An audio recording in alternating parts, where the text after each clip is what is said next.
ചെറിയാച്ചന്റെ ക്രൂരകൃത്യങ്ങളെ എതിർക്കാൻ ഒരു VS. അച്യുതാനന്ദനും Thomas ഐസക്കും മാത്രമേ CPI-ലുള്ളൂ. പിണറായിയും കോടിയേരിയും ഒക്കെ സ്ത്രീവിരുദ്ധരായി സ്വയം മാറുകയാണോ? എന്തായാലും സ്വന്തം നിലപാടുകളെപ്പോലും പരിഗണിക്കാതെയാണ് ചെറിയാച്ചന്റെ കാര്യത്തിൽ പാർട്ടി നിലപാട് എടുത്തു കളഞ്ഞത്. എന്നാൽ തദ്ദേശ തെരഞ്ഞെടുപ്പിൽ സ്ത്രീകൾക്ക് പ്രാധാന്യം നൽകിക്കൊണ്ടുള്ള ഒരു സ്ഥാനാർത്ഥി പട്ടിക CPI-നുണ്ട്. അതുകൊണ്ട് സ്ത്രീകളുടെ വോട്ടിനെക്കുറിച്ചെങ്കിലും ആലോചിക്കണമായിരുന്നു. കൊച്ചി കോർപ്പറേഷനിലെ കാര്യം തന്നെ എടുക്കുക. കോർപ്പറേഷന്റെ രവിപുരം വാർഡിലെ സ്ഥാനാർത്ഥി E.K. നായനാരുടെ മകൾ ഉഷയാണ്. മകളോടുള്ള സ്നേഹം പ്രകടിപ്പിക്കാൻ അമ്മ ശാരദ ടീച്ചർ നേരിട്ടെത്തി.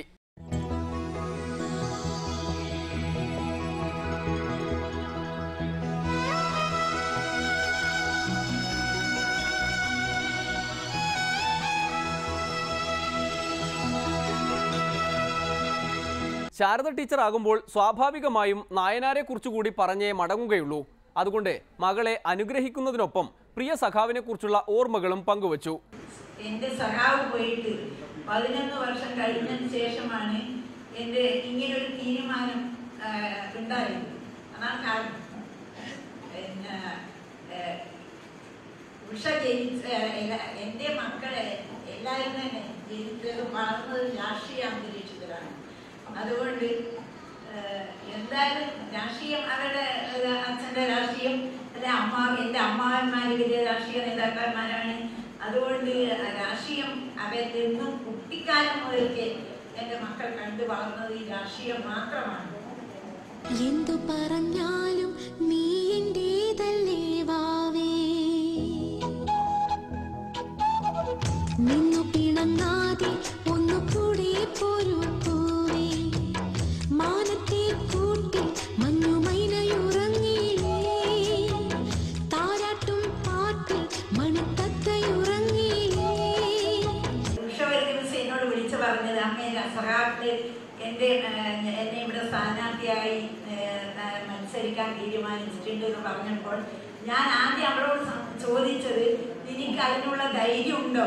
ഉണ്ടെങ്കിൽ എനിക്ക് അവിടെ മത്സരിക്കാം. അപ്പോൾ അവൾ അതിന് ഉത്തരം പറഞ്ഞത് എനിക്ക് ധൈര്യം ഉണ്ടെന്നാണ്.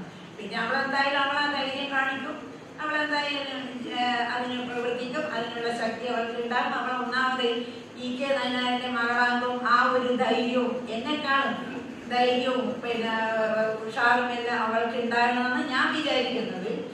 അതുണ്ടാകും എന്ന് നിങ്ങൾക്ക് തീരുമാനിക്കാം.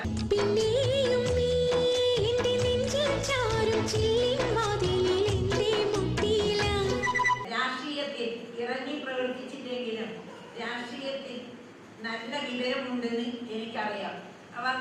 ഇവൾ എല്ലാ മക്കളും പത്രങ്ങൾ വായിച്ചാലും ഇവൾ പത്രം വായിച്ചാൽ അതിന് കൂടുതൽ വിമർശിക്കാനും അതിന് എല്ലാ കാര്യങ്ങളും മനസ്സിലാക്കാനും ഇവർക്ക് കൂടുതൽ ഒരു സാമർഥ്യമുണ്ട്.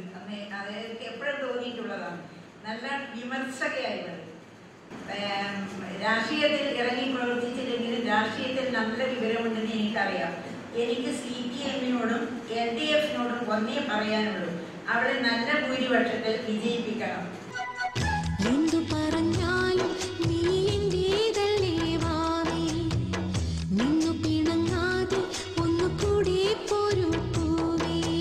അവൾ ജയിച്ച് ഭൂരിപക്ഷത്തോടെ ജയിപ്പിക്കേണ്ടത് നിങ്ങളെ ഒരു കടമ. ആ ജയിച്ചു കഴിഞ്ഞാൽ അവൾ അച്ഛന്റെ പാത തന്നെ പിന്തുടരണം. കാരണം അച്ഛൻ 11 കൊല്ലം അതിന്റെ സഖാവ് 11 കൊല്ലം മുഖ്യമന്ത്രി, കേരളത്തിൽ കൂടുതൽ കാലം മുഖ്യമന്ത്രിയായിരുന്നത് എന്റെ സഖാവാണ്. ആ കാലയളവിൽ ഒരു അഴിമതി ആരോപണങ്ങൾക്കും എന്റെ സഖാവിനെ കുറിച്ച് അന്നും ഇന്നും ആർക്കും പറയാനില്ല. അത് ഞാൻ വളരെ അഭിമാനത്തോടെ പറയുന്ന ഒരു കാര്യമാണ്.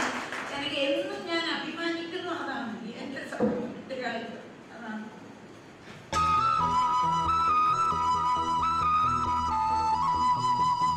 എല്ലാവർക്കും സഖാവിന്റെ പേരിലും എന്റെ പേരിലും അഭിവാദ്യങ്ങൾ.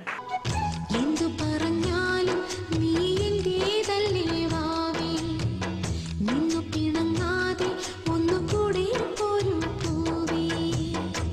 ഉഷയെ ജയിപ്പിക്കാൻ ചെറിയാച്ചന്മാർ രംഗത്തിറങ്ങിയാൽ പിന്നെ ടീച്ചറുടെ ആഗ്രഹം എവിടെ കിടക്കുമെന്ന് പ്രത്യേകിച്ച് പറയണ്ടല്ലോ.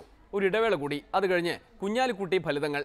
ഇപ്പോൾ ഈ പറഞ്ഞിരിക്കുന്ന പിന്നെന്താ പറയുക, സാമ്പാർ എന്നാണ് അതിന് ഓമന പേരുണ്ട്. അവിടെ സാമ്പാറിൽ എല്ലാ കഷ്ണങ്ങളും ഉണ്ട്.